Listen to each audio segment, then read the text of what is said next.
సాధారణంగా మనము పక్షవాతం అనగానే మెదడులోని బ్లడ్ క్లాట్స్ అనుకుంటాము, మెదడులోని స్ట్రోక్ వస్తుంది కాబట్టి చేయికాలు పనిచేయదు అనుకుంటాము. కొంతమందికి వెన్నుపాముల ప్రాబ్లమ్స్ వల్ల కూడా కాళ్ళు చేయి పక్షవాతం వచ్చే అవకాశం ఉంది. ఈ మధ్య మనం ఒక 37-year-old 37 ఏళ్ల వయసు ఉన్న ఒక అతను చేయికాలు వీక్నెస్తో ఒక సైడ్ పక్షవాతంతో మా దగ్గరికి రావడం జరిగింది. బ్రెయిన్ స్కాన్ చేసినట్లయితే అందులో ఏం లేదు. ఎంఆర్ఐ స్కాన్ వెన్నుముకకు చేసినప్పుడు అందులో ప్రాబ్లం ఉందని గుర్తించాము. సో దానికి సర్జరీ చేయడం వల్ల ఇప్పుడు అతను కోలుకోవడం జరిగింది. సాధారణంగా చిన్న వయసులో ఉన్న వాళ్ళకి పక్షవాతం రావడానికి కామన్ కాదు జన్యుపరమైన మార్పులు.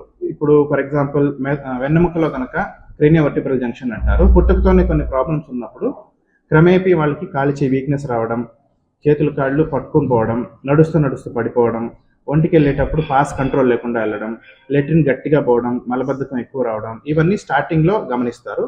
పోను చెప్పులు జారిపోవడం, నడుస్తున్నప్పుడు బటన్స్ వేసుకోవడం కష్టం అవుతుంది, తినేటప్పుడు చపాతీ కానీ దోశ కానీ తొంచడం వేళలో వీక్నెస్ వస్తుంది. ఇది ముందుగానే మనం గుర్తించినట్లయితే వీక్నెస్ ఎక్కువ అవ్వకుండా మనం చేయొచ్చు.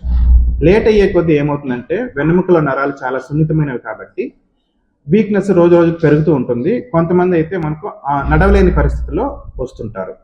సో ఈ సందర్భంలో మేము చెప్పడం ఏంటంటే స్టార్టింగ్ ఫీచర్స్ అంటే ముందుగానే మనం గుర్తించినట్లయితే వాటికి సర్జరీ చేయడమా మెడిసిన్ ఇవ్వడమా అనేది చాలా ఈజీగా గమనించవచ్చు. ఒక్కసారిగా పక్షవాతం వస్తే వెంటనే డాక్టర్ దగ్గరికి వెళ్ళడం చాలా సులువు. కానీ కొన్ని జబ్బులు, ఇటువంటి జబ్బులు రోజు రోజుకు పెరుగుతూ వస్తాయి. స్టార్టింగ్లో గుర్తించడం కష్టమవుతుంది.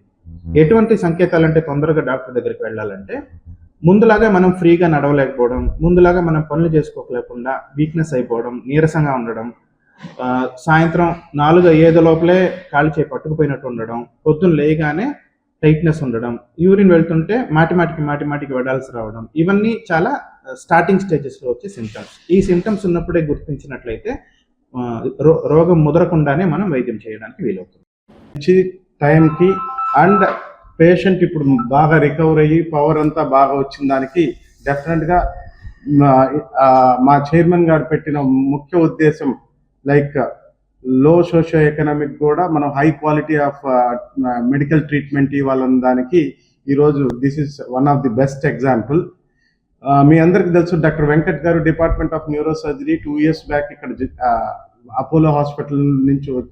అపోలో హాస్పిటల్లో జాయిన్ అయినప్పటి నుంచి ఎన్ని నీష్ ప్రొసీజర్స్ అంటే హై ఎండ్ ప్రొసీజర్స్ చేశారు. మాకు తెలుసు డెఫినెట్గా డాక్టర్ వెంకట్ గారు న్యూరో సర్జరీ ఎయిమ్స్లో చేశారు.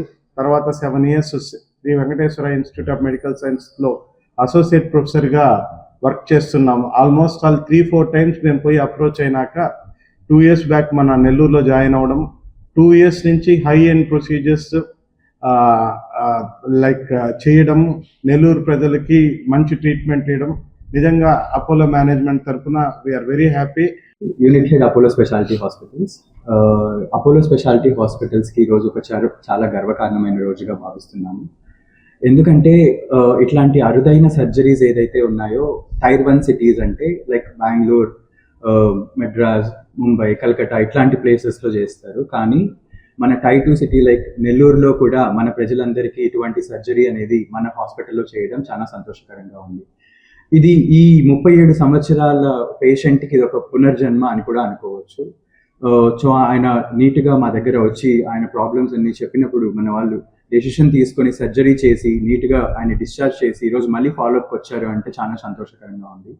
దీనికి కారణం అటువంటి వెంకట్ గారు, తర్వాత అనస్థీషియా టీం కానివ్వండి, లేదంటే అందరి department of neurology, department of critical care medicine అందరికీ కూడా కృతజ్ఞతలు తెలుపుకుంటూ అందరినీ అప్రిషియేట్ చేస్తున్నాము.